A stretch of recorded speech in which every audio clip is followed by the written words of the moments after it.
မင်းတို့ကောင်တွေစွတ်လောင်နေတဲ့အာစတယ်ကပရီးမီးယားလိရောချန်ပီယံလိပါယူသွားမှာဟုတ်ပေဖြစ်နေမယ်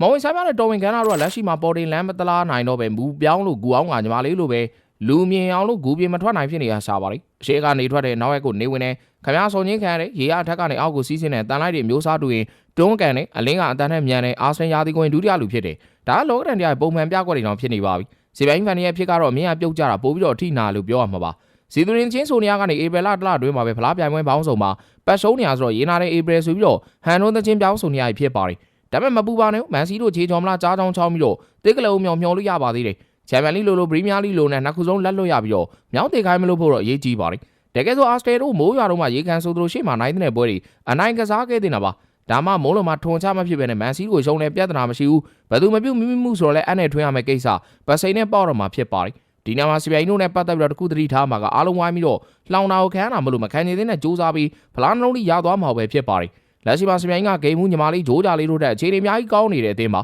ချန်ပီယံလိဖလားယူဖို့ကပွဲ၃ပွဲပဲကျန်တော့ပြီးတော့အဲ့၃ပွဲသာနက်ဝင်ဘူးတို့မယုံနိုင်တာခြေသွမ်းနေနဲ့ကန်လိုက်ရင်အသင်းသမိုင်းလျှောက်မရစဘူးရထူးတဲ့ချန်ပီယံလိဖလားကြီးကိုရသွားနိုင်ပါတယ်ချန်ပီယံလိဆီမီဖိုင်နယ်မှာစီပီယိုရေဆိုင်မဲ့အက်တလက်တီကိုမက်ဒရစ်ဆိုတာလဲမရှုံးတတ်တဲ့အသင်းတော့မဟုတ်ပါဘူးနောက်ဆုံး၄ပွဲဆက်ရှုံးထားပြီးတော့အခြေအနေတိတ်မကောင်းဖြစ်နေခဲ့ပါတယ်ဒါပေမဲ့တခုတတိထားမှာကအက်တလက်တီကချန်ပီယံလိကိုအော်ရင်နေပြီးတော့လာလီဂါမှာဆိုအရန်လူတွေနဲ့ပဲဇက်တိုက်ကစားနေရမလို့ဖြစ်ပါတယ်လုတ်မန်ဂရစ်မန်နဲ့အေဗရက်စ်တို့ကလည်းဂိုးတွေလဲကျသွင်းနေတာမလို့စီပီယိုတို့ပို့စားလို့တော့မရပါဘူးဒါပေမဲ့စီပီယိုစီမှာလည်းပွဲဖြူပြောင်းပြီးနိုင်ကစားမိုင်းရှိသလိုဆလီဘာဂါဘရီယယ်ရိုက်ဇူဘီမန်နီလို့ကဘားစိန်ကစားမိုင်းနဲ့ပြည့်နှက်ရှိနေပါသေးတယ်ဒီကိုသာကျော်နိုင်ခဲ့စီပီယိုဖိုင်နယ်မှာဂျာမန်ဘလူးဒါမှမဟုတ်ဒေါသချဲပေါက် PSG နဲ့တွေ့မှာဖြစ်ပါတယ်ဂျာမန်ဘလူးဆိုတော့အုပ်စုစစ်မှာစီပီယိုအနိုင်ထားမလို့အေးဆေးကန်အောင်ကန်နိုင်ပါတယ်ဒါကြောင့်စီပီယိုအသင်းသမိုင်းမှာမူးရင်အောင်ရှူစရာမရှိတဲ့ချန်ပီယံလိဖလားကြီးကိုရသွားနိုင်တာပါပရီးမီးယားလိမှာကြည့်ရင်စီပီယိုကမန်စီတို့ထက်ပွဲချောင်ပါတယ်မန်စီနဲ့အာစတင်33ပွဲစီကစားထားပြီးတော့ရာမန်80စီနဲ့အမှတ်တူနေသူကိုကွာခြားချက်ကလည်းအပေါင်း30ခုချင်းသွားတူနေပါတယ်မန်စီကအဆင့်တက်နေအောင်ယူထားနိုင်တာသွင်းကိုပုံများနေလို့ပါမန်စီက66ကိုသွင်းထားပြီးတော့အာစတင်က63ကိုပဲရှိတာပါ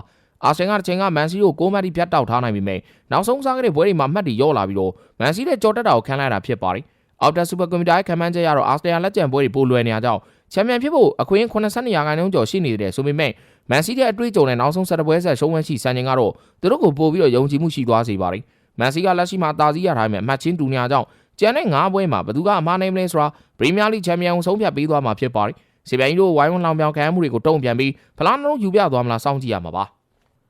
ဟုတ်ကဲ့ပါဒီဗီဒီယိုလေးကတော့ဒီလောက်ပါပဲခင်ဗျနောက်ဗီဒီယိုဒီမှာလည်းအားကစားနဲ့ပတ်သက်တဲ့သတင်းကြောင်းတွေကိုတင်ဆက်ပေးသွားမှာဖြစ်လို့လာအောင်ရှိကြဖို့လည်းဖိတ်ခေါ်ပါရစေကျွန်တော်ရဲ့ page လေးကို like and follow မနေရသေးဘူးဆိုရင်နှိပ်သွားကြဖို့တော့တောင်းဆိုပါရစေခင်ဗျစုံလီကြည့်ပြအတွက်လည်းအားလုံးကိုကျေးဇူးတင်ပါတယ်